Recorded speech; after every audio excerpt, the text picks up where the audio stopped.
welcome aboard the Disney Fantasy. We are on the 7-night Norway cruise, most of it. So this is the introduction. This is filmed several hours later. We never had a chance in the course of our day to record. So we're going to start talking about leading up to the cruise, and then when we catch up to the cruise beginning, then I'll let the videos take over, and then we'll come back and talk about a couple things. So to start, obviously this is a bucket list thing. This is one of those, like Alaska, that everyone talks about, like, oh, you won't believe it. And people that have done both have told me the Norway one blows Alaska away, which I can't believe, because Alaska I adored. Sadly, we never got those vlogs out, and I'm not going back and doing them now. So this one's going to come out, though. I'm promising myself this one we're going to edit and make it happen. So if you're watching this, I did it. And if not, this was released to Wigs members later as a bonus thing years from now at the 20th anniversary of WWNT. We're in the middle of September. I don't remember when we booked this. It was not long ago. I want to say 5 weeks ago, 6 weeks ago. When did GO82 open? Beginning of July. Okay, so... Or was that early June? That was early June. It was sometime in the first few weeks of GO82, right? So in June. So we've had this booked for like two-ish months. This was a 30%... I don't know. Either way, this was at 30% off on the website. So I don't know what it was about this cruise, but there were a lot of discounts out there. I know we've spoken to several people already who had the military discount.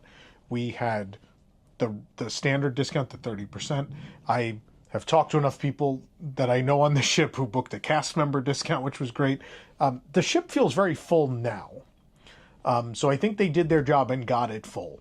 I will say one thing we've noticed already, there are not a lot of kids here. So school is back in pretty much around the world.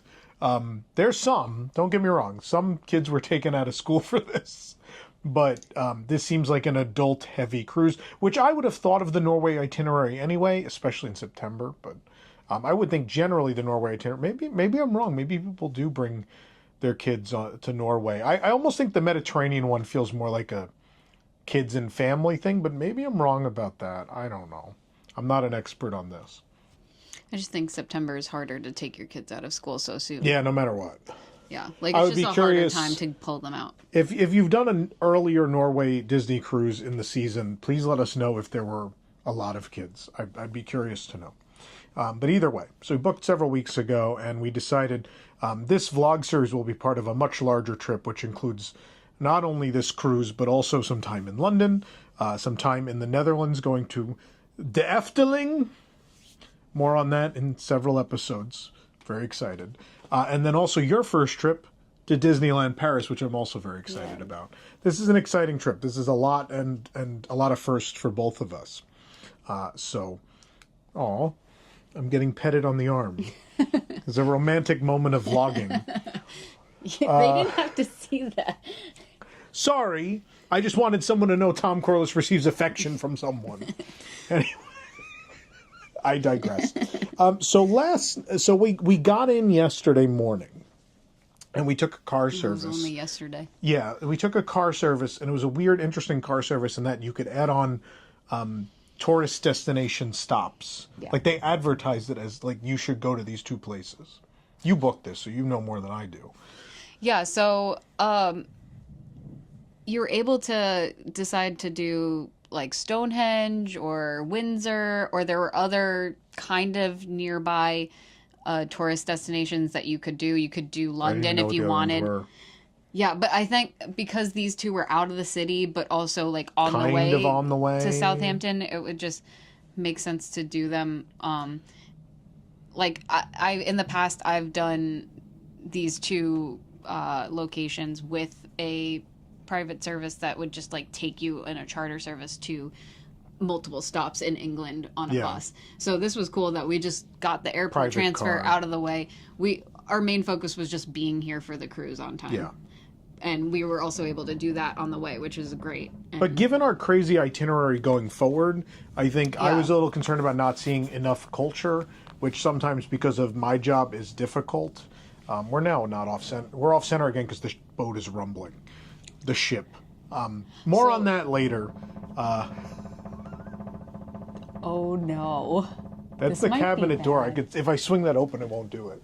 No, but then all my stuff is gonna fall out. No, it won't. Okay. Well, for the video. Oh, for the video, yeah. But right now, the engines are blaring. We'll talk about that in a minute. I don't want to get off track. So, car service, we decided, because again, usually with these, like literally, I've told people this before. My first 7 trips to Disneyland Paris, I never left Disneyland Paris. Somewhat because of my partner at the time, and somewhat because of work. And so, finally, when I took my parents in fall of 23, we went to Paris and to the Eiffel Tower and all those things. And so often I get so engrossed in booking stuff for work that I'm not good at making sure I have time to do the other things, the things I should see since I'm going to these places. Mm-hmm. And so the worry with the itinerary was there wouldn't be enough time to see a lot of cultural things. And so the nice thing about the car service was they right there recommended, oh, you can do these. And we're like, well, we do have some time Saturday morning or Sunday morning. Yesterday was Sunday. Sunday morning, because we left on Saturday. It's all very confusing. Yeah, Saturday night. And Saturday night we left Orlando, or Saturday afternoon we left Orlando, hit JFK, and then flew from JFK to Heathrow. And so from Heathrow we get the car. The first stop that we booked is Windsor Castle, and we'll take a little look at that now.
Welcome back to the rumbling in progress. I don't even know if they can hear it, but we're rumbling because we are booking it out of the port because we're leaving late. So then from Windsor was only like 20-something minutes from Heathrow. Yeah. It's pretty short. So we were there for about a little over an hour. I mean, I think we saw a lot. You could probably spend a little more time there, but we saw some very cool things. One thing you didn't see was the dollhouse. Whose dollhouse was it? Mary. It was Queen Mary's dollhouse. You're not allowed to take photos in there. It's really amazing. It's the largest dollhouse in the world, and it was done by real craftsmen. It's insane. I don't think that I saw that when I first went to Windsor, and it was. Hold on, we're listing. Oh my God! Because it's a stabilizer, the camera keeps moving from the vibration. I'm sorry, go ahead. No, it was the line to get in there was super long, and I was like, I don't remember this from when we last came. Maybe we should just spend the time that we have here in the royal apartments. Yeah. And we waited in line, and this dollhouse was insane. Like, you have to see it. Yeah. Was nuts. So a real architect designed it, and then for the actual little furniture pieces and all the other propping, called propping. I'm sorry, I live in themed entertainment. They had the real companies that make those things. So, what was it, Rolls-Royce? Yeah, Rolls-Royce made the little model cars for the dollhouse. It's nuts. It was totally worth seeing. So don't skip the dollhouse if you go to Windsor Castle. Obviously, everything else about it was magnificent. And I will say this is a weird thing to say. That was my first real European castle. I have been in dozens of fake European castles in my life. Yeah. That's my first real one. It's pretty cool. I've been to a castle. What's funny is the locals will tell you that's wrong, but a lot of us, American folk and other tourists in Japan call Himeji a castle. But if you say that in Japan, you'll get yelled at that it's not a castle. So it's up for debate. My Japanese friends have said, it's not a castle. What are you talking about? What is it then? I forget it. Fortress? It's fortress. not. Okay. It's not a castle, though. I've said Himeji Castle many times, and they like kind of giggle about it. I don't know. Either way. In English, that's what we were, have been told that it is. Yeah, they just, again, cultural difference. So yeah, I know. I'm just saying. Who knows who's the right? translation is that it is a castle, but maybe in their language it's not. So we did Windsor, and then I think it was an hour-ish. Yeah, though it started to pour, so it probably took longer than it should have, but it was like an hour 20 there. To Stonehenge. And so Stonehenge was quite the experience. I'm going to talk over this footage because there is no usable audio from Stonehenge. So our driver was very, very kind man. Wonderful. Loved him. Our driver, when we first get there, he says, "Oh, you got really lucky. It's been very rainy for 3 days." And now it is not. I was like, "Oh, that's great. You got to move that way again. It's listing. Slide that way." There you go. Come back this way a little. There, we're centered again. So he goes, "It hasn't rained for 3 days. You're very lucky." On the way to Stone, and we didn't sleep the night before. If you've never done a flight to Europe from the United States, we left in the evening, 9:00. And so it's not a long, it was 6-ish hours, the flight. For some reason, we were booking it Yeah.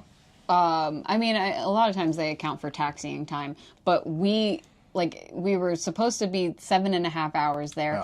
Yeah. It ended up being 5 hours and 50 minutes or something. Yeah. It was very quick. So by the time there's a lot of things have to happen at the beginning of a flight, especially international. There's a food service, and so you really can't go to sleep before the food service, whether you eat it or not. And in my case, I don't, because it makes me sick. So the foods, by the time they get through the food and drink service and take stuff and give you the second beverage, by the time that happens, I think we're 90 minutes into the flight already. So at that point, we decided to watch one of my favorite movies of all time, getting ready for Disneyland Paris, 20,000 Leagues Under the Sea, the original Walt Disney film, which is wonderful, by the way, and still holds. Do you think it still holds up? You have seen it before? I don't remember most of it, so it must have been when I was a kid. Basically brand new to you. Basically. What did you think? I'll give my thoughts. I loved it. Yeah, I love it. Oh yeah, it's a classic. Yeah, and the set design is. And then Harper Goff's Nautilus, thank you, Harper. Father of the Jungle Cruise and the Nautilus. Yeah. Fun fact about Harper Goff, when he left Disney, he went on to do the scenic work for Willy Wonka and the Chocolate Factory in 1971. So Harper had an incredible career from start to finish, an insane career. Well, the ride in Tokyo Disney Sea was already my favorite without remembering anything about the movie. So now it's even on another echelon. If you've been to our museum at WWNT Celebration, which is now open Monday through Friday for tours, get your tickets at events.wwnt.com. We have a whole section dedicated to 20K because it was the 70th anniversary last December. And so we have a whole display. We have an actual porthole from the Florida attraction. We have the 1971 costume.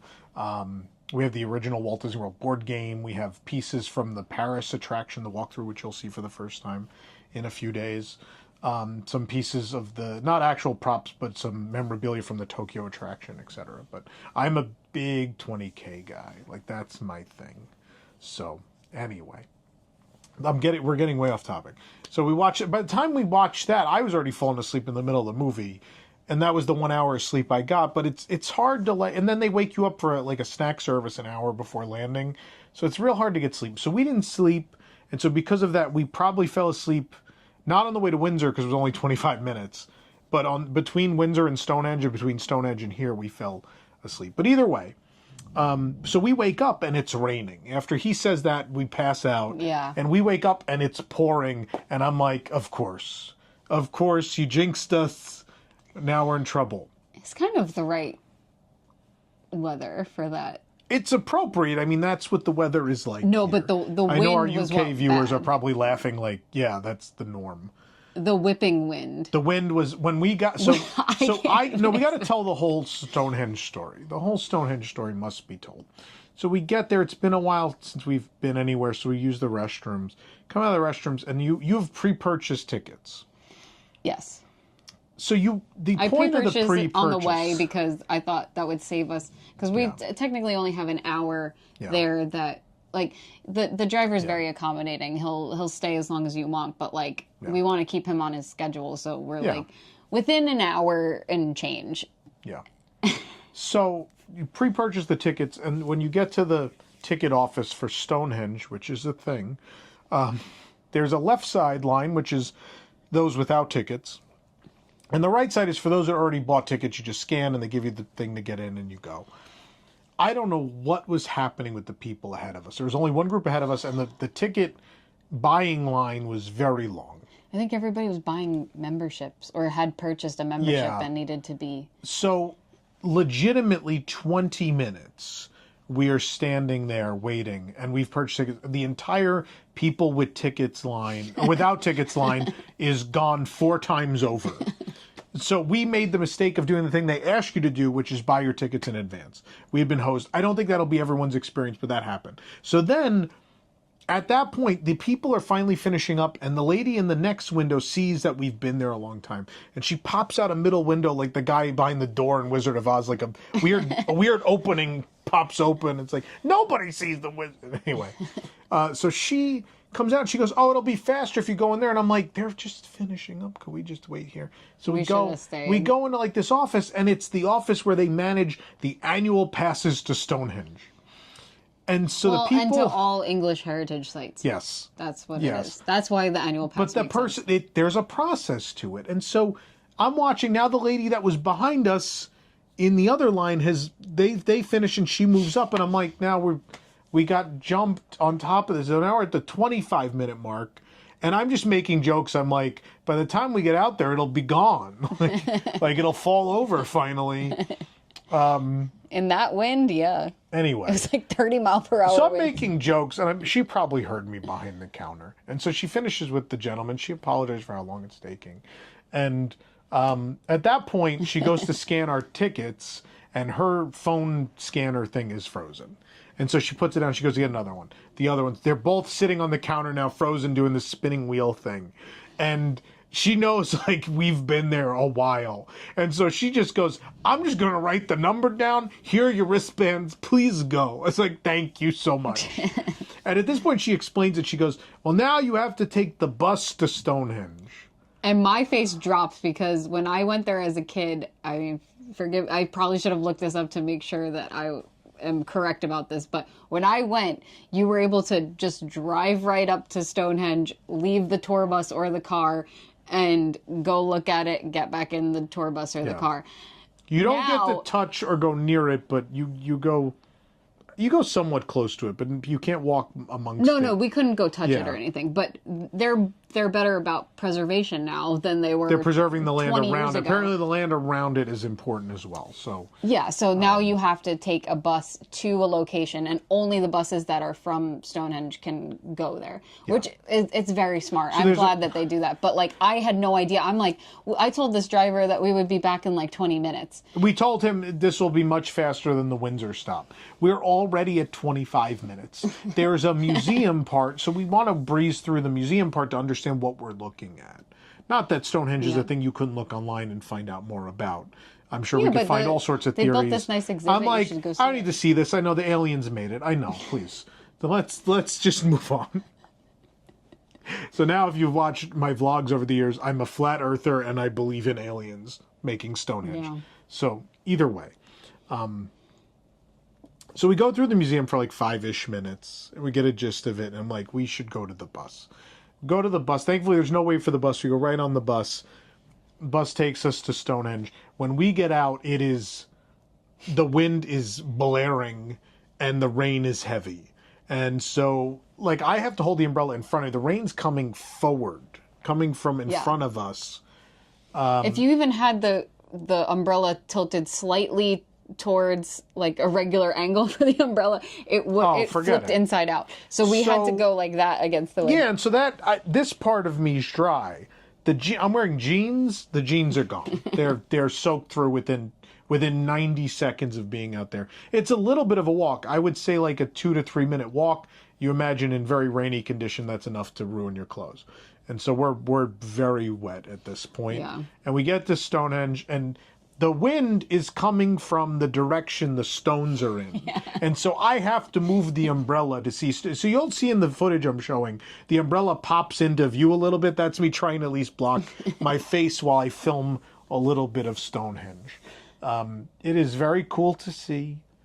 It's very interesting. I would have spent a little more time there if the weather was nicer, but I feel okay. It was super expensive, but I feel good about having gone to see it. It's could say I've seen one of the most famous sites in the world.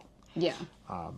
If we had more time in the UK, we could have gotten a pass that would have included like 100 more sites. Yeah. That, like, for just a fraction more, which would have made sense. Right, but like, yeah, we don't have time. But I would tell you to look into that if you have more time and you're going to see Stonehenge anyway. Look into that, because it was not much more than our tickets to see just Stonehenge. Yeah. So we get wet, we look at the stones for a few minutes, and then we get back on the bus and come back and then hit the road. So Southampton is where Disney Cruise Line is sailing out of for these European voyages. And so we get to Southampton and we stayed at the Ibis Budget. Mm-hmm. It's steps away from the terminal, from the Horizon terminal. By the way, the fact that the terminal is called Horizons, pretty cool. It's Horizon without the S, but you know, us nerdy Epcot fanboys. So the Ibis Budget was super cheap. No frills. I will tell you, absolutely no frills. But all the most important things, you'll see some photos now. The bed was incredibly comfortable, which I did not expect at all. We slept for a long time, and I would dare say one of the better nights of sleep we've had at a budget hotel. Mm-hmm. The other important things, the toilet was clean and had an amazing flush on it. That's so important. The flush was amazing. Yeah, and it had the lighter one for number one and the heavier one for number two. And I thought that was great, because I've stayed at, especially in Anaheim, I've stayed at some cheaper hotels where the toilet's not great. And then the most important thing, other than the bed, I would say, is your shower. So there's a smallish shower, but the water pressure was fantastic. Yeah, the water pressure. And the water stayed hot. And that's all that matters. It was, for the price we paid, there was enough room for our bags, a comfortable bed, a working toilet, and a shower with pressure and heat. Yeah. And again, like 10-minute walk to, like, you don't have to... It almost wasn't even 10 minutes. The app said 13. I think we made it there in under 10. I think the wind was just so strong that we didn't make it there. I think without the wind, we could have been there in 6 to 7 minutes. Probably, yeah. Which is crazy that you can walk right up to a cruise ship terminal in 6 minutes. Like, that's insane. The process the wind from yesterday carried over to today. Yeah. Which is why we were so delayed getting out. Process out front was your standard Disney Cruise Line. I know it's different a little bit when you go to these other ports that aren't Port Canaveral, but they had the lines based on time of your port arrival time, and then all the way in the front of the terminal they had the porters where they take your bags, and if you didn't have enough bag tags or your bag tags, there was a table with just 2 people. That was the only real wait we had. We got there a little late. We had an 11:30 to 11:45 boarding. We got there around, I'd say, just before noon. Yeah, but the time we got on was probably like by 12:30. Yeah, but you needed one more bag tag. We only were sent 4. We needed 5. They took like 5 minutes in that line. Porters, we gave it to them 2 seconds. I loved their porters because it wasn't, in Florida, they work for gratuity. And so it's a much more personalized experience. They strike up a conversation. They, put your bags on a cart and they see you off. Yeah. Here, because it's not gratuity based, they frills. Just were like, yeah. And he didn't even he was just sending them down the line. Ours wheeled well, so he just kind of touched it and then it's like, get over there. He just sent them down the line into a pile. And I was I didn't even I didn't even get to greet him. They just were gone. I know. They're gone. I just said thank you, and then I walked away. It was instantaneous. And then because our port time, our arrival time had already passed, we got to go right in the front door and not wait in those corrals outside. Yeah. But there was a little bit of a security line, and then a little bit of they did a little different where at Port Canaveral they like check you in first, and then after check-in you're basically in security at that point. There are two separate lines here. So a security line first, and then upstairs Disney was doing their check-in process, which we waited another 5 minutes up there, I'd say. No, do your European jacket dance. This isn't the good part of the song now. It's coming. Hold on. Here it comes. Oh, maybe not. Cave of Wonders is talking.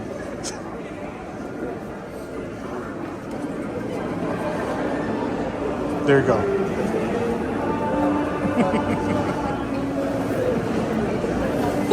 I don't think that's what I was doing. No, it's fine. I don't know what I was doing. Let's go through security.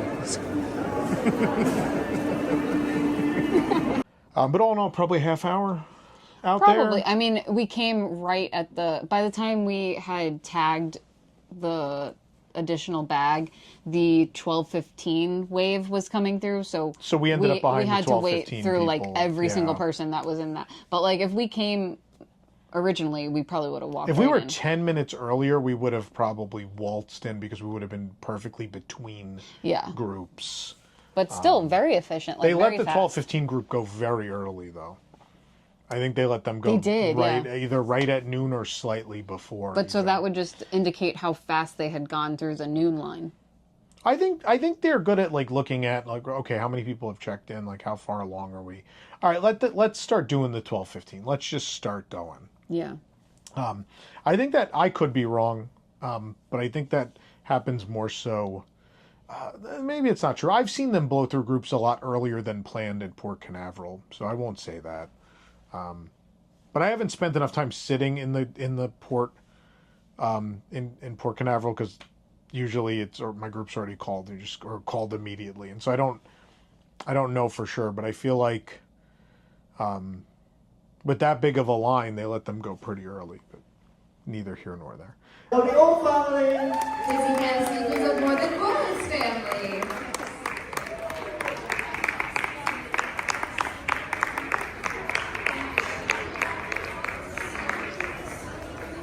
And then we got to come on board, and the first thing we did was get lunch, table service. So the way that lunch will work is usually a table service restaurant is open, and then the cabanas or whatever, depending on the newer ships, will be Marceline Market. Cabanas, the buffet will be open as well. We decided we would do the sit down. I think we were already if we got in exactly at 11:30, it probably would have been fine. It looked very from outside the ship. We could see people already sitting for cabanas outside, like by the pools. And so with that, I was like, we should just try to sit at the table service, which today was Animator's Palette. It was packed to the point at which they asked us, "Do you mind sharing a table?" And we said, "Of course not, sure." And so we ended up at a table of 8 people, and it was all couples, which was nice. It was a mom I feel. And daughter. Oh, that's true. Yeah, you're right. I don't feel like I've ever had the real Disney Cruise Line experience from before COVID. My first cruises were August and September of 21, where you couldn't sit with other people. But I'd always heard stories of our friends who were couples getting paired with other people, and they met people and they ended up making friends. And or in Eric's case, he met his current companion on the Norway cruise. In fact, yeah. So the socializing aspect has always been interesting to me, but it's never really occurred. There have been other cruises where I said it was fine if we sat with other people, but we were put by ourselves anyway. And then I think with Eric, I think we did sit communally, but it was like with a family, so it was weird. This is the first time I feel like what's supposed to happen where we got grouped with like. Well, in January we got sat with another couple that but they didn't really sit refused with to talk us. to us for the They entire... sat 2 chairs away and didn't speak to us. And we had dinner with them 3 times. Yeah, because we did Palo and Remy, so 2 of the nights we didn't go. But we could have made friends with them, but they chose to never sit with us. But anyway, at the lunch, we sat with these 3 other parties of 2, and everyone socialized, and it was very, very nice. We made friends, and it was really nice. I liked it very much. What was crazy was it was three of the parties, including us, were American, and then one nice British couple sat with us. And my favorite moment was we were talking about Caribbean cruises, and someone said like, what they say, they're like I'm done with the Caribbean. Yeah, and they're just, and the British couple's like, what? I couldn't imagine a scenario where I'd be tired of that, and I get it. Sometimes we all come across as spoiled brats a bit, but to each their own. I get it. Of it. I get it because like the other conversations come up a lot today are originally from New York. And so people are always like, oh, did you ever go to the top of the Statue of Liberty? It's like, no, by the time it was closed, we never thought to go because it's in the city and that's a thing tourists do. So, yeah, it's weird. And then we met people who have lived in London or near London, and they're like, oh, we never done those things because those are things tourists do. And it's true of any of us who grew up near a tourist mecca, I think. But all off topic. So we did the sit-down lunch. And these menus are the same on all the ships, I believe. What did you end up having? They ended up making a salad for you. So there's a salad on the menu for the normal embarkation day lunch, and I don't think they had to modify it at all. I think it's just the mixed salad. Yeah, the mixed salad with iceberg, spinach, cherry tomatoes, cucumbers, red onions, and carrots with a choice of dressing. And the dressing, you got the Italian vinaigrette. The balsamic. Oh, did you? Oh, sorry. You could have Italian vinaigrette too, no? Yeah. But okay. So you had the balsamic. All right. But yeah, so that one, it's not marked as vegan, but like you tell them that's... Nothing on this menu nothing is vegan. Yeah. But you tell them that and they'll make sure. Yeah. And then you got what for your appetizer? If you've ever... I mean, I don't know how many cruise line vlogs have actually aired, but my thing is always the one thing you can trust is the soup. I love a majority of the soup options on Disney Cruise Line, and there's a lot of them. I assume because it's easy to batch. So it makes sense to make for so many people on a cruise ship. But they're always very good, and I've had both of these before. There's a seafood and chicken gumbo with cornbread and a leek and potato soup with soda bread. I did the leek and potato today. It's fantastic. It's perfect. Love it. And then what did you get for... They brought you a special pasta? Yeah, there's a penne pasta with marinara on the... So you just got it without the goat cheese? Yeah, I got it without the goat cheese, and the pesto, it was vegan as is. Okay, great. Did you like that? Yeah, it was good. I mean,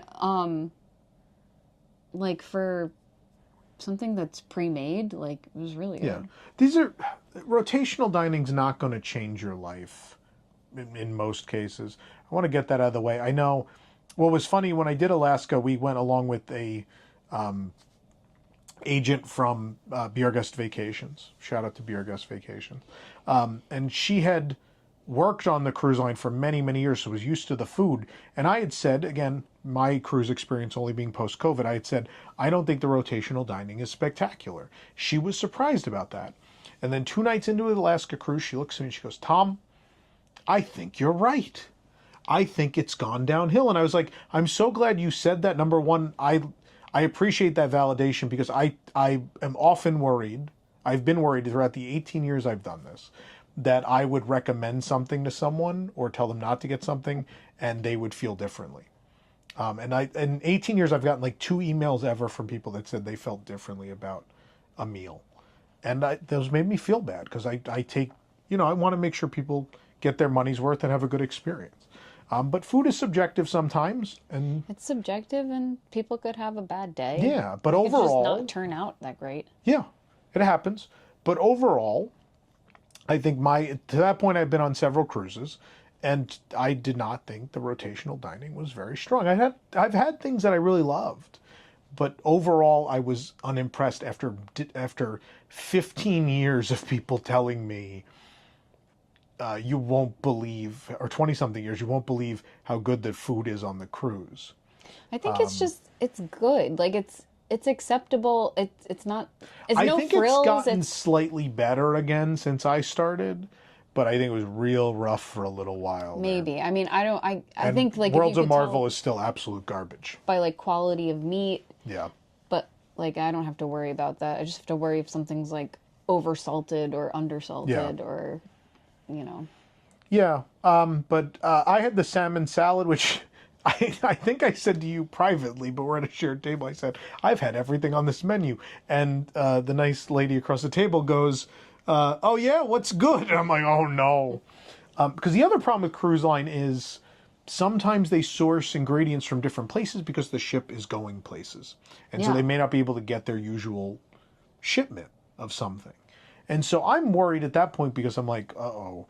Well, what if this is different, or what if... And I've had some dishes where, like, the meat's different because they had to get the meat from somewhere else, or the fish from somewhere else. And so I was like, oh, I like the beef empanada, and I like both of the soups, and I like the grilled salmon salad is the one entree I was willing to stick my neck out on because I've had it enough times that I'm like, okay, this will be good. Not only was it as good as usual, but it came out with the most giant piece of salmon It was big, that's ever been on it, and everyone was very impressed and everyone loved it. And I was like, phew, good recommendation. All right, we did it. So it was a solid lunch. I had a good time. It was enjoyable. I liked the socializing thing. I felt like I was finally experiencing what you're supposed to as a couple on a Disney cruise. It felt nice. It was nice, yeah. We get to hear everybody's stories. A lot of people have cruised before. Or have been on the Norway cruise before and they had recommendations. People have been to London and had recommendations for us. And it was really cool. I liked it. Yeah. I think our whole day was meeting new people. It was. We'll talk more about that. And so after that, I think we came to the room. Our room was ready, yeah. So let's show you the room. Welcome aboard the Disney Fantasy. We are staying in a deluxe family ocean view stateroom with veranda, category 4E. And this is going to be an extended veranda room. This is kind of a special one, which is why I'm filming it, because otherwise we have stayed in this room type or the stateroom type on this ship before, but this is going to be a little different, especially when we get out to the veranda, and maybe even only special in the case of the veranda. But here we are at the entry. Of course, to power your lights and such, you must put a key to the world card in, but I'm going to spoil it and tell you any sort of plastic key will work. So you could just put something else in there if you want to keep your room keys. But anyway, I digress. If you need them at the moment. Climate control over here as well. We have the split bathroom, which is one of my favorite things about Disney Cruise Line. So this is where the toilet is located. And we have the sink, tissues, wastebasket, mirror, some shelves, etc. there for you. The other side of our split bathroom, the switch is out here. I'm gonna pop this guy open, and we have this bathroom, which has a sink, a mirror. Hello, everybody. My favorite, the towels. I love the Disney Cruise Line towels so much because they're branded. Nice touch. And of course, we have the shower and tub on this side as well. And the products, the shampoo, conditioner, and body wash, formerly known as H2O. I think the artist formerly known as Prince. That's a reference for my old people like me out there.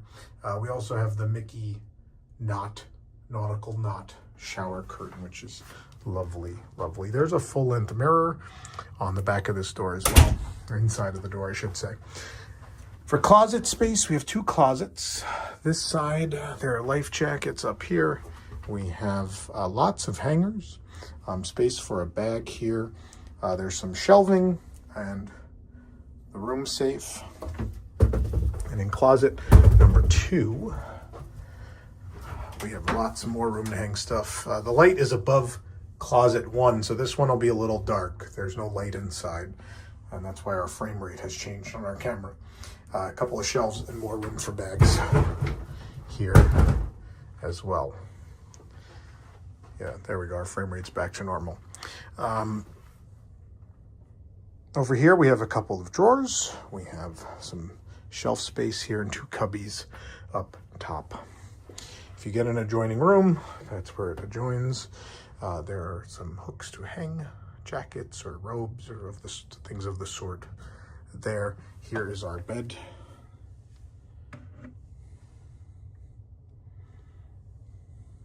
So even though your veranda is bigger, your room is the standard size. It's just a weird ship layout thing where they bump out in some places. What I love is everybody gets an end table. So both sides have a little end table. And there are outlets down there as well. And we have this lovely, lovely lampshade. I can't really squeeze in here comfortably, so I'll show you on the other side what I like about it. This is Disney Cruise Line branded bedding. You could see the Mickeys with the waves hanging out in our bedding. There you go, you can see it a little bit. And we have a nice bed runner. Remember bed runners? Remember bed runners at other Disney hotels? Some very nice art of a Disney cruise ship, likely in the Caribbean, I assume. Their home. On this side, we have the room phone, and we also have, again, this lovely shade. Now, there are Mickeys all across the bottom. My favorite is that there's Disney cruise ships, but then also the Disney destinations around the world. So in California, we have Disneyland in Anaheim. We have Walt Disney World in Florida. And we'll turn this. You see there'll be 4 ships here representing the 4 ships that existed when this ship came about. We have Disneyland Paris, which we are sailing on a cruise out of Southampton in the UK to Norway. So we're a hop, skip, and a jump away from Disneyland Paris. We're actually going there next week. It'll be Rosanna's first time there. And then on this side of the world, this is a little dated because Shanghai is not here. So that's going to be Hong Kong, and that's Tokyo. Shanghai wasn't a thing yet, so it's not on here. So the 4 existing cruise ships are on here. You see there's 2 smaller ones and 2 larger ones. So the Magic, the Wonder, the Dream, and the Fantasy on that shade. I wonder if the next time they do a little update, if they'll finally fix that. There's this separating curtain for privacy on either side if you'd like that. You can put more than 2 people in here, of course. There's the bed that folds down and becomes... Right, is this a down one? Or yeah, it is. Yeah, so it just sort of flips out. You see there. I'll do that in a little bit for you guys. For now, let's just set that back in. There's this nice table that's easy to move. I see the TV. We got some more cubbies up here. Outlets, a chair, our fridge. Our mini fridge is going to be hanging out down here. There it is. All of our light switches and such. There is a cabinet up here with more space. Notice the Mickey detailing on the light. Lots of drawer space on this side, and the hair dryer and such hanging out in here. Don't forget to look in here. There's some fun stuff in here, kids. Postcards, stationery. Well, I don't see a pen. We got hosed on the pen, kids. It's not here. Also, I got hooked on the chair. There we go. Yeah, and then we have a wonderful little piece of art that represents Disney characters as stamps. Ariel, Ursula, Hades, Hercules, Mickey in an airplane. We've got Duchess from the Aristocats, and is that Edgar? Edgar from the Aristocats. Then we have the dog catcher, I guess from Lady and the Tramp. And then my personal favorite, though, the tramp stamp. Always like that joke. It's a good one. And so let's go look at the veranda, which is big. A very extended veranda. Typically, I would say your veranda will be something like what I'm looking at right now, but still push the chairs and the table forward a little bit. But yeah, 2 chairs, and usually in most cases, I think actually you get these in most cases. But we have room for lounging, so we have lounge chairs. So lounge chairs and the little table. But then we have regular chairs also, which is nice. Because I'll tell you, like, if I come out here for coffee in the morning, I'm going to use these. And if I come out here for sun and enjoying the vista, which we will on a Norway cruise, I'll use those. But you can see, like, it's a nice long little walk out to the edge here. I will tell you, though, you're uncovered if you come out this far. So it's not covered out this far, but we do have a good portion of covered veranda also under here, which is why these are hanging out back here. It's nice. It's nice to have this space out here. We don't really need it, but I will say it'll be nice because I think it'll be a little rainy at times. It was a little rainy a couple minutes ago, if you couldn't tell by all the water pooling here. So hang out under here, and if it's nice out, then we can hang out up there. So that option is nice, and it'll give us a little more viewing space of beautiful Norway, should the weather cooperate, and I'm really hoping it will.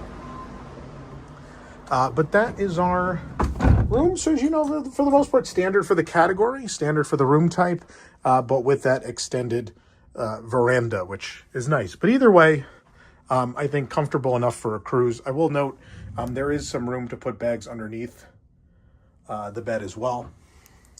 I think that covers pretty much everything here in our little stateroom. I lied and said goodbye, and we're back. I promised you we'd open this little bed. There it goes. Obviously, one person really could sleep here. Maybe 2 children. I think you can get 2 kids in here. That'd be fine.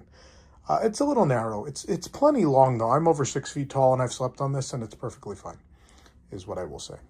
Another thing, I didn't talk about the outlets too much. There are outlets here, but there's also 2 USB. Those are the only 2 USB in the room. It's better than it used to be, if I'm being honest. Also for the room placement, I know people talk about room numbers, stateroom numbers. This is 5660. We love where we are on the ship because we are just above by a couple floors. All the rotational dining entrances are kind of in sequence below us on decks 2 and 3. And then on deck 4 is, since we're adults, the adults only area, the bar, Europa, is right down there. So we're right above everything. And then Remy and Palo are above us. So we don't have to travel far except up and down to get to those places. So if that's important to you, this is pretty good room placement. We are right off the elevator and staircases. I know you saw that, but just want to reinforce that we are right there. But I have not really heard people out there, despite the fact that it's like a time when people are getting to their staterooms.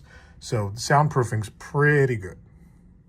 That's our stateroom with our nice extended veranda, which we're not going to be using much right now because of the weather. More on that in a minute. we'll get there. I know.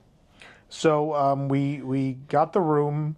We did what did we do? Some laundry and stuff. Yeah. You were nice enough to take some of my stuff to the laundry while I was filming the room. Yeah, our location is like right near a laundry room, which is great. We could not be in a better location.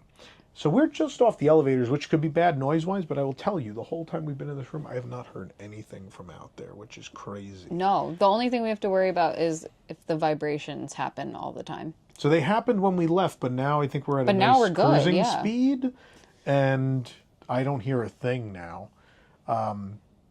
Anyway, so we are on we're on deck 5.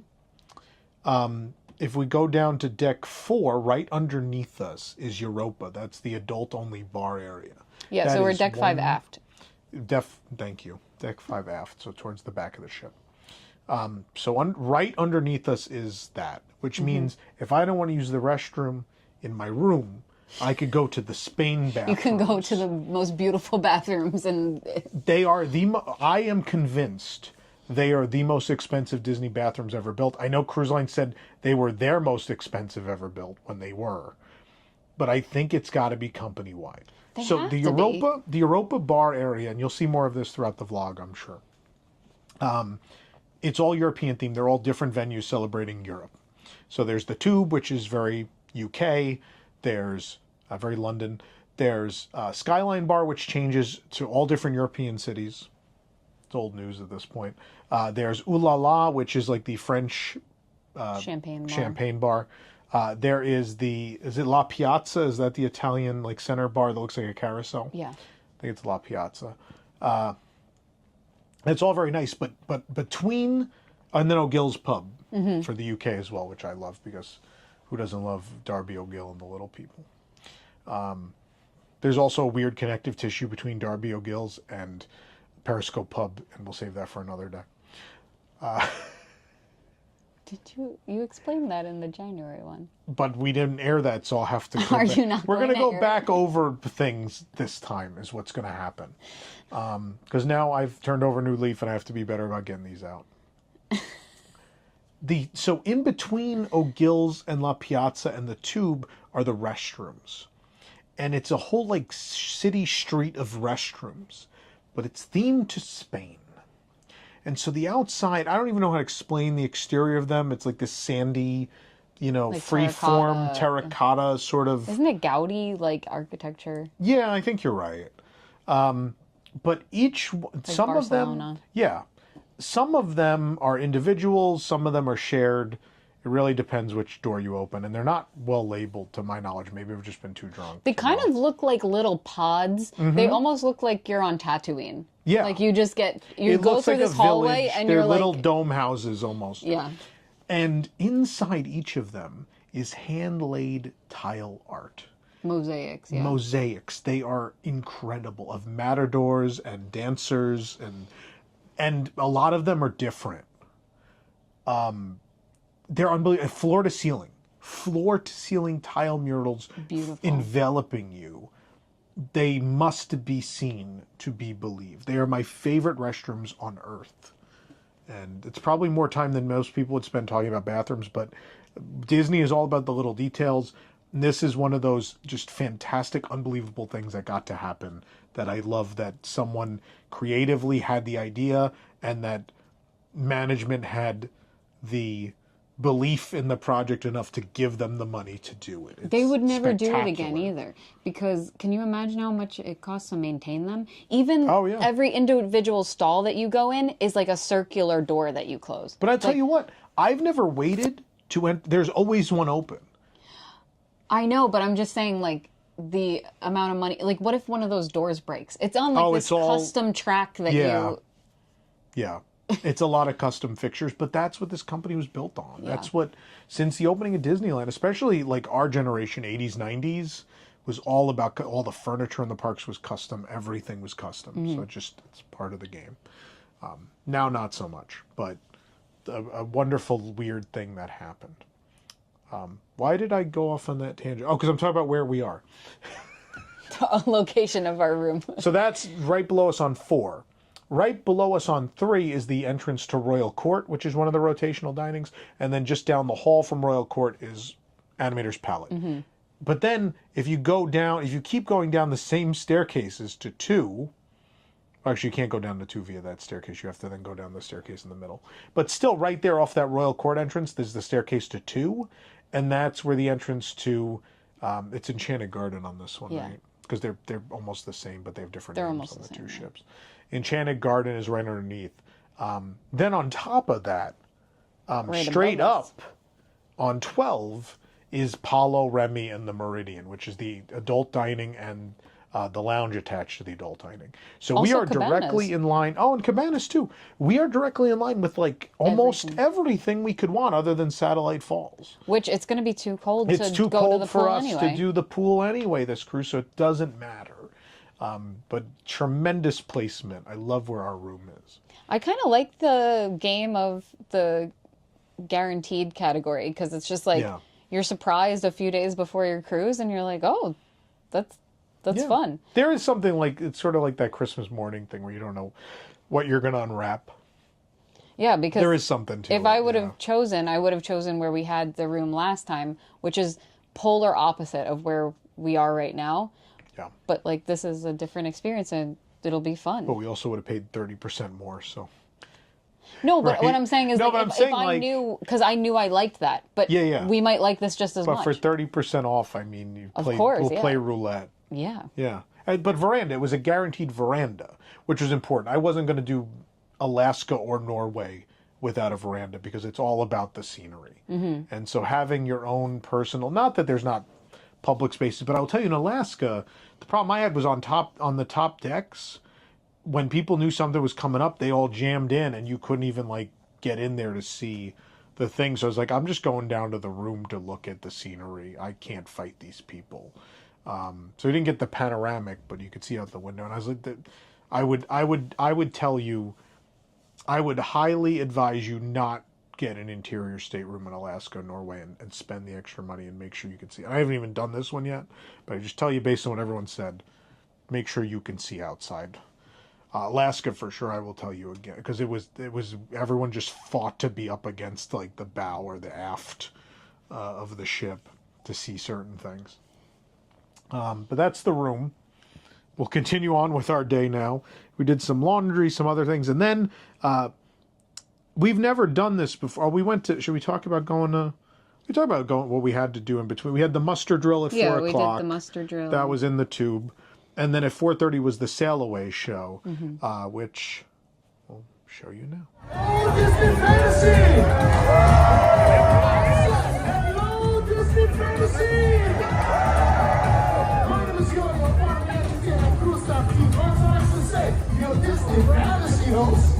Hi everyone, I'm Izzy, and I have one question for you.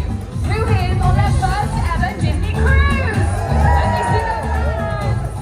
And who said all this before? That's what the let's make some noise! Oh yeah, that's what I'm talking about. Well, whether you're on your first cruise or your 50th, you can expect Amazing adventure, magical memories, and tons of fun. Well, I think it's time we kick your vacation into high gear with some of your Disney friends. Hey, think about it. Let's find some fancy magic and welcome everyone on board.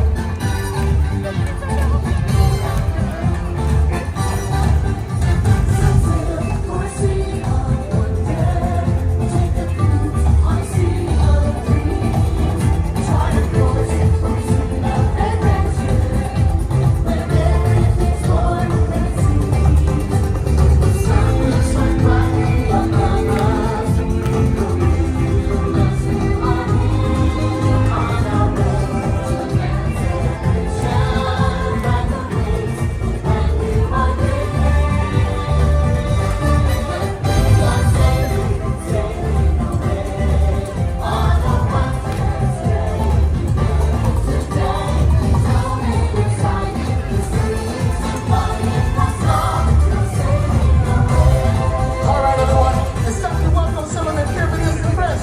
Here's the little lady with a big itinerary, Minnie Mouse. And here's a couple of guys who are up to have some fun. It's Chip and Dale. And here's a guy with a real flair for fashion, Daisy Duck.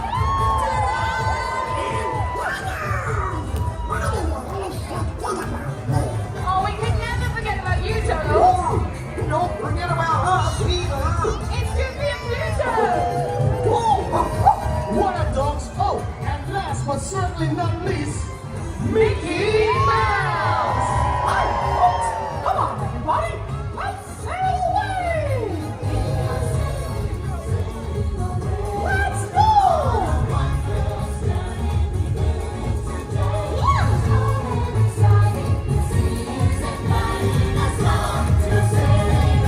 I'm ready, gang.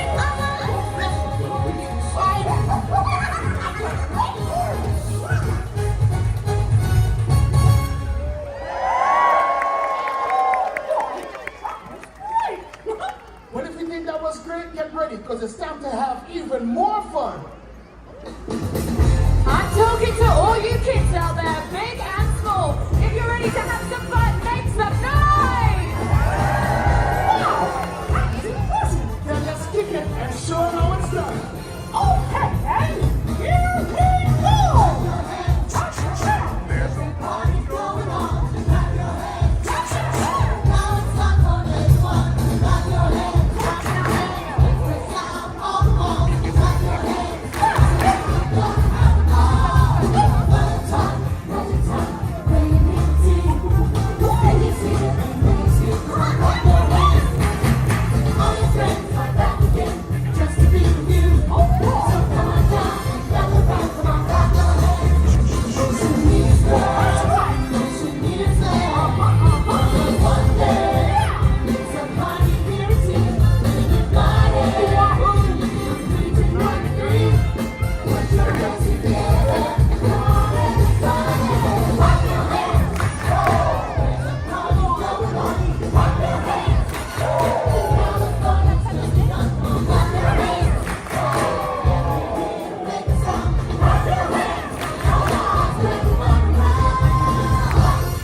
You mean ship. That's right, brothers and sisters. The fun has just begun. The time is now. Let your Disney fantasy begin.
We have to talk about the Sailaway show for a minute.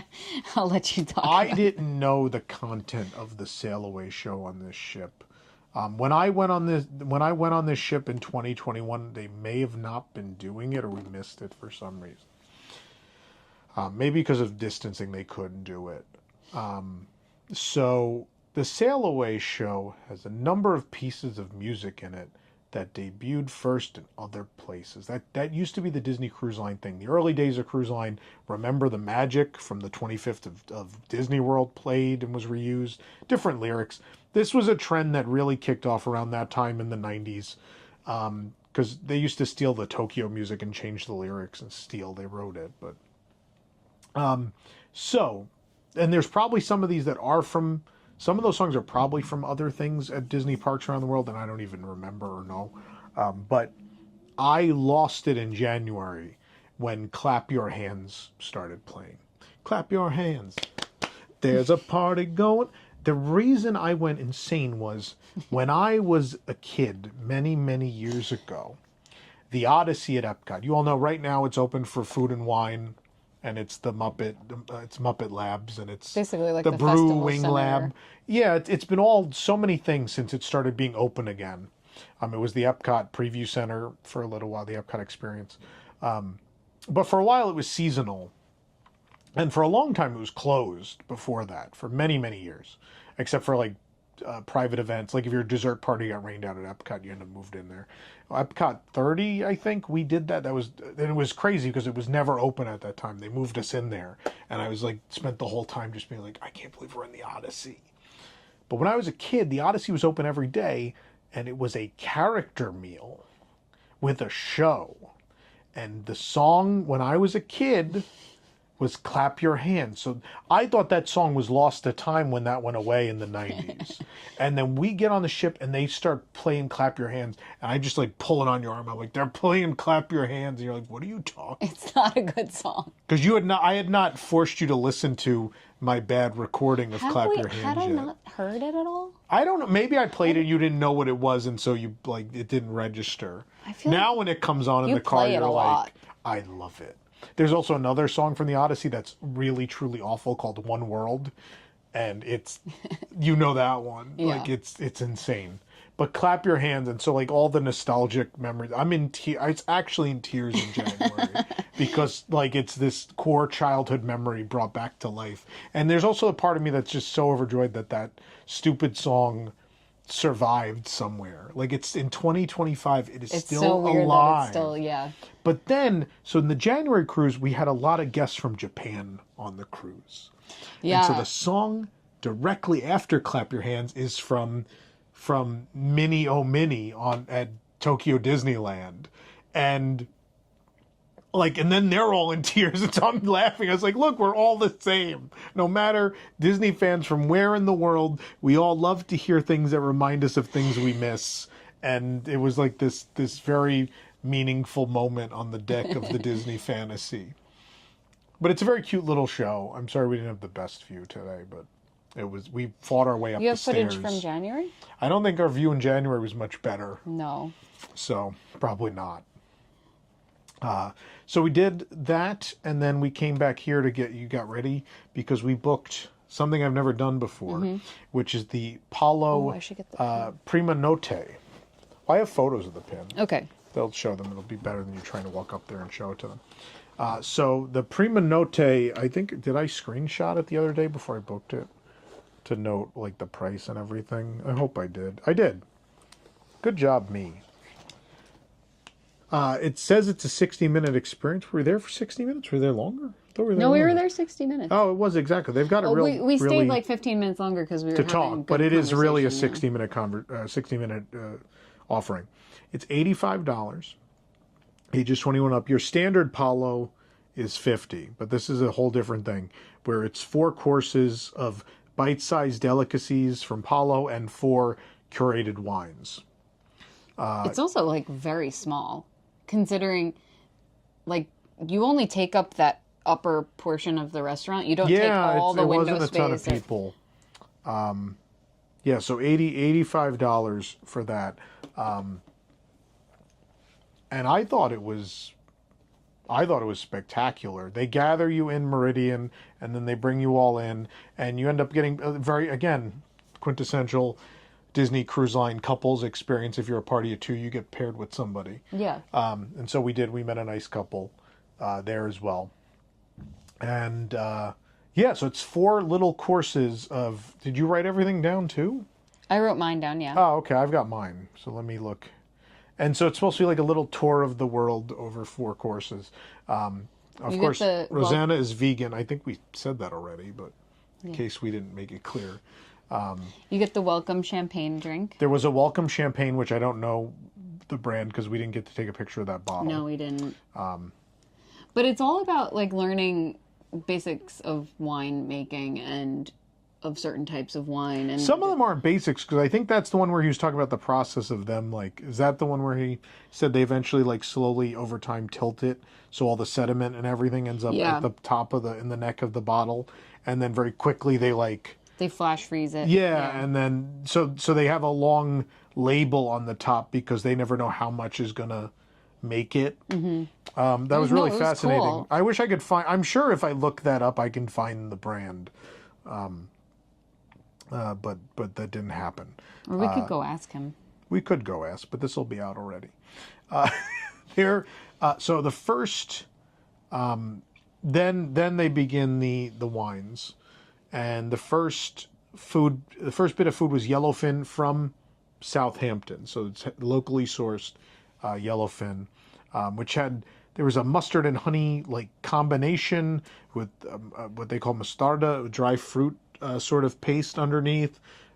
Exceptional. It was tender, like the fish was tender. It was citrus forward.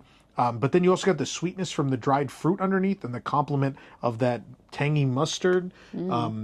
I thought it was exceptional. It was a pretty nice sized bite too. It was a good sized piece. And then the wine. Was it Chardonnay? Yeah, I do have the labels of all these, so I'll have to pull It was that up. it wasn't a too oaky Chardonnay. It was like more tart. A 2022 Vendemmia. It was really good. It was like a balance between oak and like It was very nice. the tart. It almost tasted like a mix between a Sauvignon Blanc and a It was good. Chardonnay. It was very good. What was yours? So mine was penne with red sauce and pesto, which I had just eaten that for lunch. Yeah. But the level of It was so much the better. lunch was not bad. I would eat that lunch Yeah. any day of the week. It's like the plaza at Disneyland. Yeah. Just serviceable red sauce. But The Plaza at Disneyland known for its fried chicken, not for its red sauce, but you do like that dish. I do like it. Yeah. So it's Palo, so they make it fresh, and the penne was better. The red sauce was amazing. It was and good. It had like I fresh tried a little. olive oil. and Yeah. and the pesto was so good. I loved it. Very good. I will tell you, I've had kind of mediocre Palo experiences at Palo Steakhouse on the Treasure and the Wish. And then coming back to the first time at Palo on this ship in 2021 was a little but maybe that was years of hype and then it just was okay. And then Remy blew it away. But the last 2 times I've done Palo with you on this ship, I thought it was exceptional. Like suddenly I love Palo again. And then I will say a Magic and Wonder though, Palo is also spectacular. Jason and I on the San Diego cruise 2 years ago almost ate exclusively at Palo and we had the best time. Like all the days we ate at Palo because we didn't like the rotational dining. And it was the whole cruise was children and it felt weird to be at rotational dining. Like we were the only like adult only group. And so it was nice to like escape to Palo kind of. And we'd already reviewed every single dish at all of those rotational dinings. Yeah, I hope that I would get this again if we go there and this is an offer. I would get it again. Maybe we'll see. 2 days we'll be there. It had heat to it. Yeah. And it was so savory. Then they brought there was a red wine. That's this one, which is the Chianti Classico Reserva from Banfi, 2022. I'm not a wine guy, if you can't tell. I like wine. I don't know anything about it. This was my favorite wine we had. Me too, yeah. Of the night. Do you want to talk about it a little bit? Or do you remember anything? I don't remember several the hours tasting ago notes, now. But We refuse, I want to say this now. I refuse to film at signature restaurants and adult only on the cruise because I think it's disrespectful. These are venues people go to escape, to have a nice night out and escape. I don't know. At a theme park restaurant, like standard, or even the rotational dining here, I don't feel that way. They're family, they're loud, I don't know. It's fine. there would have been no time. We're getting served No, 4 that too. courses So in that's the under other an reason hour, it's disrespectful. Like and I'm going we're to hold sitting up the with meal service. we had lovely So- seatmates that we were Yeah. talking to. Our seatmate was like really big on tasting notes and wine, and she was here to talk about it. He was. I go to a million of these things and they'll say, "Oh, there's notes of this and that," and I'm always like, "It doesn't taste anything like that to me." The white wine we just talked about, I heard him say salted butter, and I sipped it and I go, "Absolutely, that absolutely tastes like salted butter. You're right," and yeah. So, but it was. All I can say is it was a very enjoyable red wine. It was like light nice, lightly acidic. Yeah. Like, what was it paired with for you? For with me, it was the gnocchi. gnocchi, So it was like a which, red if you've wine ever that been to Palo, that's like the signature dish. It's unbelievable. Their gnocchi is fantastic. So it was like a mild, lightly acidic red Yeah. wine. So like when Jason and I did the Wonder Cruise, the San Diego, or was it the Med? I don't remember. Either way, what we would do is typically get entrees and then split the gnocchi between us because the gnocchi was like, we have to have the gnocchi again. I love their gnocchi. It's so doughy and perfectly cooked, and the pesto sauce they make is exceptional.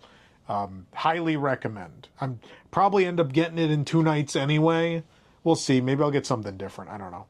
It's getting to that point where I've done that whole menu too. So I'm just like, what do I want? Which is a thing I never get to ask myself at Disney restaurants is what I want, because every time we go somewhere, there'll be something new on the menu. I'll be like, well, I have to get, like we went to Sanaa recently and I was like, I'm going to get my butter chicken. And they put the menu down. I'm like, there's this new dish that I haven't had. And But you loved it. And it ended up being, it's my new favorite. Yeah. So kids, I will tell you, one thing on one side of the coin, it's sad sometimes when I really want something and then I'm like, well, but for work, I really want to.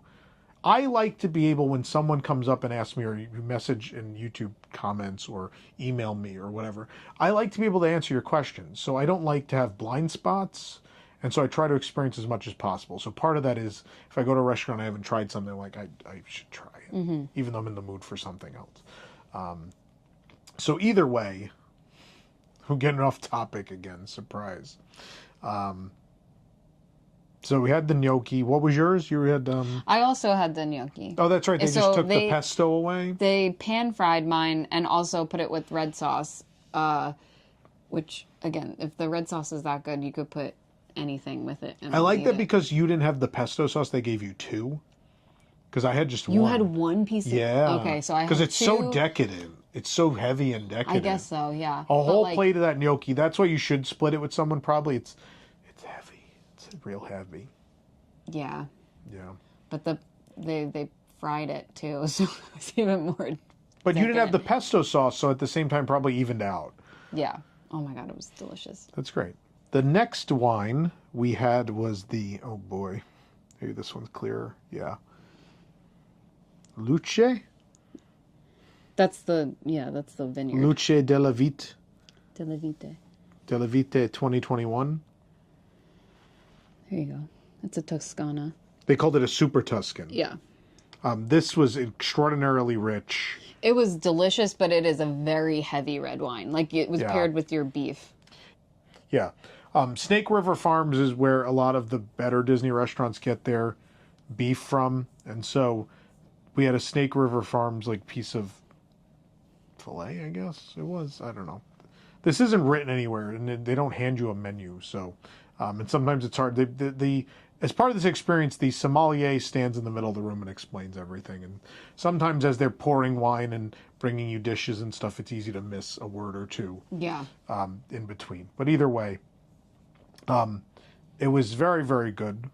I liked it a lot. What was yours? You had... This was my favorite. They did porcini mushroom so it was like thinly sliced porcini mushroom with broccolini and a tomato on top and olive oil and balsamic. And in between the 2 slices of porcini it was like olive, like cut up olive. And It looked good. It was so good. I didn't get any. No, sorry, it was that Small? big. No, I didn't want to take it for... I'm teasing. I'm teasing. It looked very good, and yeah, that. But of course, with the fillet, that robust wine, it worked really well. The pairings were spectacular. And last but not least, I wish I could tell you what my dessert was, but I have no idea because he explained it so quickly and quietly that I don't think any of us knew. Even our seatmates were Was it caramel? It ended up being no. It was like almost like a chocolate mousse or ganache square. It's not really a square. It had rounded edges, but just nice chocolate around a piece of citrus. There was a little chunk of citrus in the center, a raspberry on top, and then like a chocolate, just a solid chocolate piece at the bottom. It was very, very good. And we have to talk about the wine that came out, the ice wine, because I don't even like ice wine. I thought it was a port at first because it looked like a port, and I hate port. And then I just had a sip, and I was like, this is the best port I've ever had. Yeah. No, it was ice wine, yeah. It's ice wine, though, yeah. This actually might be my favorite. It tasted like dried unbelievable. apricots. Like, it tasted like if you were to bite into a candied or a dried apricot. Well, hold on. Let me mispronounce this first. The Ben Rie, maybe 2022, Pasito di Pantelleria. Oh boy, Donna Fugata. Mm-hmm. But it's an ice wine. You're seeing the label. You can look it up. This is exceptional. It was delicious. Exceptional. Neither of us are big sweet wine people. No, not at all. But anytime we do a pairing, they end up picking the most delicious one. It looked like port, and so I was like, oh no. Which that happened at Remy too. We did Remy in January. They brought me an actual port, and I was like, oh boy. And then it ended up being, I actually enjoyed it. Yeah. Which I don't like port. But it's one of those things when they're proper pairings and people that know what they're doing have put it in front of you, you may be surprised at things you usually wouldn't like. You love. So that's why I'm a big proponent of trying things. Mm-hmm. I know, like your mom told you when you're a kid, you got to try it. It's true, though. I will tell you, in the course of doing this job, I have tried a number of things, hundreds of things I would have never had that I'm so glad I did because I discovered so many more things I love. So that's a message for the younger viewers out there. Actually, maybe some of the older ones, too. I'll be honest. On rotational dining in a cruise is the perfect place to do that, too, because you can order whatever you want. They'll bring you another one. You could order several entrees if you wanted. It's a good place to try stuff. But I think Palo and Remy, you're going to be blown away no matter what. Let them lead you. Yeah. Let them guide you through the experience. And even if there's something you're unsure of, let them do it. Just find out. Yeah. Find out. Yeah, mine was similar to yours, but I could swear that mine was like a caramel flavored mousse cake. Well, yours had to be different, so yeah, it makes sense. Yeah. And then it had the same chocolate bottom and the raspberry on top. It was very good. Yeah, it looked very similar to ours, but the shape was different, which is how they knew it was yours. Yeah. Yeah. But yeah, so you think it was raspberry caramel flavored? No, mousse? the raspberry is on top. Oh, okay. It was caramel so flavored you mousse. think it was caramel flavored. Okay. It might have been. Who knows? Looked good. And then, so you've had 4 wines. Was it 4 wines and the champagne, or is it the champagne? Yeah, so it was counted? 5 tastings. 5 tastings, 4 small bites, which some of which were larger than others. But enough, I'd say, for the price. And then on top of it, you get one of the most beautiful pins I've ever seen. It has the Disney Cruise Line logo. It says Palo. It's gorgeous. It's huge and gorgeous and super fantastic. So a nice gift on top of it, which currently Disney pin trading is super popular again. What's old is new again, kids. I've lived long enough to see this thing go like this through time, and we're up here again now. Show it, because I think that Well, we should. They're looking at it right now. I took beautiful pictures of it. Oh, okay. But you can see the size. If you want to see the relation in size to me, I mean, it's pretty bad. I think even from there you can kind of see it. When I looked it up, there were other results for Primo Notte pins. So they had Palo, other ones before, there but this is might my have been another favorite. iteration. I will tell you, and looking, I booked this before I knew there was a pin. I booked it just because I'd never done it, and it was another opportunity to go to Palo. And I'm so glad we did. It was a great experience. And then this cool collectible on top of it. I know, she was like, wear it around the ship because you're the only people that have it. And she said people freak out. I'm sure they will, because it's so cool. I didn't know about this either. I've never seen this before. There is one other adult experience you can get a pin for, which is the stem to stern wine tasting. So we've booked that also. But that was after I found out about this. I then saw there was a stem to, or you saw there was a stem to stern pin. Yeah. And the old one was hideous. But then I saw the new one. I was like, we got to book this now, because the new one's real pretty like this. Yeah. And so we're doing a stem to stern wine tasting. Is that tomorrow? I don't know when that is. I don't know. You'll see. Well, we'll come back and talk about it. Oh, it is at tomorrow. some It's point. tomorrow at 2 p.m. It is tomorrow. Also tomorrow morning we have, what a day tomorrow. Let's not get there yet. Hold on. So then after that, that ends early enough that you can make your rotational dining if you're the second, the later seating. Yeah. Purposefully set up in that way because they think you'll still be hungry. And we were. I was still hungry enough. Not enough to get multiple courses at dinner. But we had Animator's Palette. You're looking at the bread now. There was a nice focaccia. What was the other bread? You had like a... Just a plain dinner wheat? roll. Oh, was it? Okay. And so... Yeah, they brought vegan butter for me, but there's also olive oil. These are all repeats for me, these dishes, so I'll talk about them briefly. And I do recommend these. The baked potato soup. It's rule of soup. Cruise line rule of soup. It's good. Get it. And then I did for dinner, I did the halloumi, which is actually a vegetarian dish that in the past, you've had it before, didn't you have? I don't think so. Maybe they couldn't do it for you because of the cheese. Yeah, halloumi is cheese. I've now had this dish 3 times, and I absolutely adore it. It's huge portion-wise. It's so heavy and filling. It is perfection. Highly recommend. And then you got... what did you start with? Just a salad. Oh, yeah, I didn't even take a picture of your salad. It was just the plain garden salad with a few beans on it. Yeah. I'm perfectly happy with that. What else was it? Beets? What else was in there? Oh, there was, a it few was beets, beets, right? Yeah. I'm happy with that because, like, whenever you can eat light on a cruise is a blessing. And then your vegan option were black bean cakes. Yeah, very good. What did you think of those? You liked them? Yeah, they were perfectly seasoned. Yeah. But the big surprise was dessert. Now, I don't know why. I said I wasn't going to do dessert on this cruise, and I did. And I know at Palo and Remy it's You're going to always happen. pressured to get it.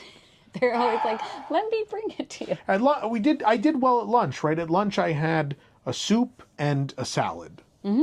Right? I felt like I did well. And at Palo, like, there were small bites. Yeah, we didn't eat anything for breakfast. We didn't overdo it. No, we skipped breakfast, too. Yeah. And so, and I got the like here, I guess, like, that's a baked potato soup. It's not the healthiest thing, but I got the halloumi, which is probably not the worst thing in the world for you. But then I was like, I'm in the mood for ice cream specifically. So I just got the cookies and cream sundae, which is nothing special. It's fine. It's enjoyable. I feel like Eric now. I got the sundae. But then you got a sundae also. You didn't even order anything. She handed you the book. She goes, I have something for you, chocolate. And she just ran away, the server. And then suddenly, like, they put the sundae down between us. And I'm like, she can't have any. We can't split it. Yeah. And he goes, no, that's for her. And I'm like, I know. I just get sorbet, or like actually by the end of the cruise, sometimes they have like some sort of vegan dome you've cake had and some stuff, desserts, which are always delicious. But usually, the first night it's just like we're gonna find some sorbet for you.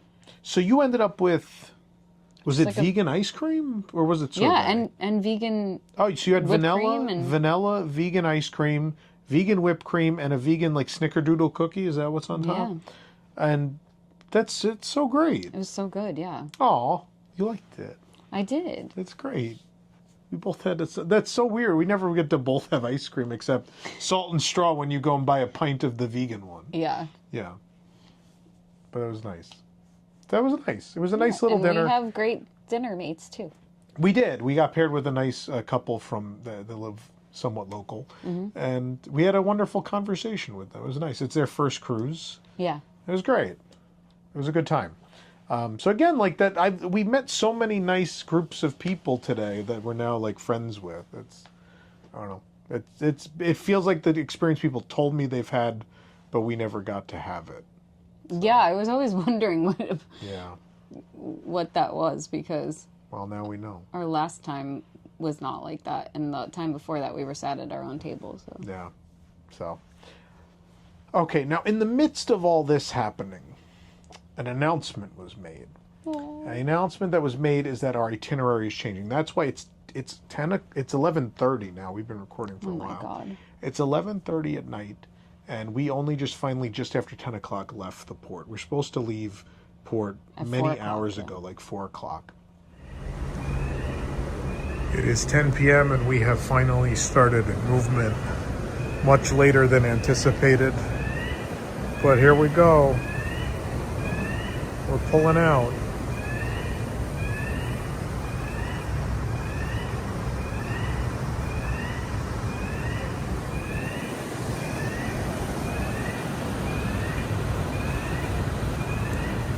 We are anticipating some pretty rocky weather, as stated, rough seas.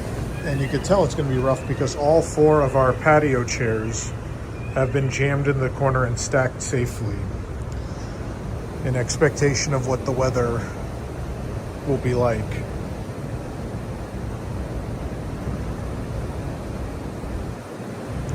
It kind of boggles my mind that that's still like, those things are still covered in tires. It's 2025 and not even like a tire adjacent item or a device that emulates, a buoy covered in tires has been created.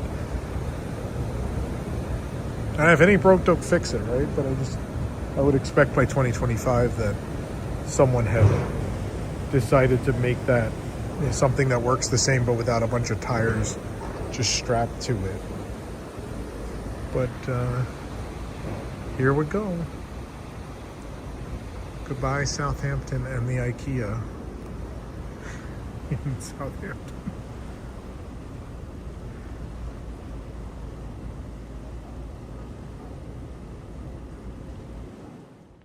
The weather is bad, so the sea is going to be rough, and so they've chosen this as the time they could leave safely, or most comfortably at least, from. And now as I said that, we just started to rock a little bit finally. I think we finally got out to the ocean. We're finally out enough where it's a little choppy. That's so weird on, like, literally on cue. I think he said swells 12 feet, which is probably pretty moderate. Like, it's not extreme. Rough enough. Yeah. But that treasure made 12 to 15 feet is enough to feel yourself going like this. So a vlog I did put out. So actually, I think I did talk about the soup and that. The Treasure Maiden vlog series is out, except for like the last 2 days, which it's not worth it, so it's not happening. I barely filmed the last 2 days. There wasn't anything to show. I'll go back and give like a finale, but where was I? Oh, so because of that, because of the late departure, day 3 was supposed to be the Norwegian fjords, which is kind of the reason people go on this. We're apparently not doing that. No. So tomorrow is a sea day, and then now day 3 is labeled as a sea day. And now we're going, well, this was always the case, but hold on, That's I'm gonna so pop it sad. open. Yeah, I know. It's why we do that. It's why people do this. It's loading. It's just So day sad. 4, we're still going. All of our ports are the same. So Olden is day 4. Olden, Norway. They said we will see fjords leaving Olden. That's what we were told. Obviously, it will not be the same as having a fjord day. So I guess we'll have to come back. I mean, I have always wanted to visit Norway. I didn't even consider a cruise before. I just wanted to do hiking But it's here. supposedly So- the best way to see the fjords. No, I know, which is why it's like, oh, we found this cruise and we could do the part that you can't do from land, which is what I Yeah. always thought I would do for a Norway vacation. Yeah. But the weather has been really bad over here the last few weeks. The sailing before us had also gotten its itinerary changed, like completely changed. It was a British Isles cruise, and they did Norway instead. Yeah. So, it's just the luck of the draw. If we were in the Caribbean, we might have been delayed or canceled from Yeah, a there's not hurricane. like you can't be never mad. know. It's weather related. Like, Yeah. what do you do? It just obviously you should be disappointed because it's one of the things you're looking forward to. But we'll see how much we get to see. But I think like in the end, obviously not getting the full fjord day, and that's the thing people rave about. You're gonna have to come back at some point someday. So. Oh God, we're moving a lot. Oh, now the door just swung that way. That seems like a good place to probably end for the day. We're at the end of our day now. You've pre-ordered your breakfast. It's on the door. They give you this little door hanger menu thing, and you can fill it out, and you put it out before 3 a.m., anytime before 3 a.m., and they'll bring you breakfast at whatever time you want. I've never Free done this room either. service is included with your cruise. I know, we should take advantage of it. We should. I never do, because it's okay. A lot of the food's okay. But we're getting croissants and muffins in the morning for me, and then you're getting... What are you It'd just be getting? nice to get coffee before we Oh go. yeah, sometimes I just do like chocolate chip cookies. Yeah, just I coffee like and the fruit. chocolate chip cookies. I know people do the Mickey bar, and it's a thing, the Mickey ice cream bar. But yeah, so tomorrow we have a sea day, a plain old sea day. But we have a lot booked tomorrow. So tomorrow at 8 a.m. we're doing the 150-minute Villa for 2 appointment at Senses, which includes a massage, a very long massage, and more, which in January I did my first one ever. We'll save that conversation for tomorrow. This is long enough already. But we're going to get some sleep. Tomorrow's a nice early long day. We're going to wake up at 7 a.m. and get our breakfast. That's going to come to the door. And we'll go from there. But thanks for watching day 1. We'll see you for day 2, everybody. We went up to deck, You can own it's 11? I think it's 11. designs To get soda for the night's over. They're showing employment contract. Cruella on the funnel vision, and it's cold enough that there's no one. Oh, there's people crossing. That seems to be fun. No one's actively watching this.